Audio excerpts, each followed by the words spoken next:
प्रेमाने बोला धन निरंकार जी बघा थोर प्रेमाचा भुकेला हाची दुष्काळ तयाला.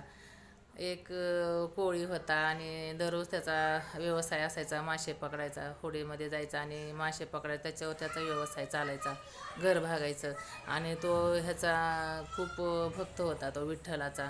उठता बसता सारखं सुरुवात करायला सकाळी व्यवसायाला गेला की विठ्ठल विठ्ठल म्हणायचा, तुझ्याच कृपेने सगळं चाललेलं आहे. मग एक दिवशी तो विठ्ठलाला भेटायला येण्याचं त्याने ठरवलं. आणि मग विठ्ठलाला काय भेट द्यावी असं त्याला वाटलं.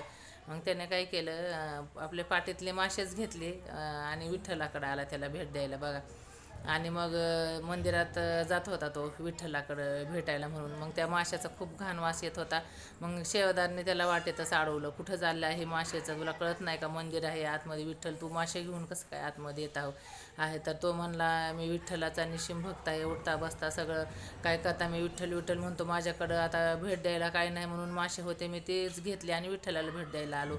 मग लोकांनी त्याला काय आतमध्ये जाऊ दिलं नाही. मग स्वतः विठ्ठल म्हणला थांबा. मग त्याच्याकडे विठ्ठल आला आणि त्याची भक्ती बघितली विठ्ठलानं आणि ते मासे घेतले. आणि मग कुठं ठेवू म्हणून त्याने काय केलं बघा, विठ्ठलाच्या कानात आपल्याला मासोळीच्या आकाराचे दिसतात बघा कानातले आता, तर ते कोळ्याने दिलेले, विठ्ठलाला प्रेमाने दिलेली भेट आहे म्हणून ती विठ्ठलाने बघा मासोळीसुद्धा आपल्या कानामध्ये धारण केलेली आहे.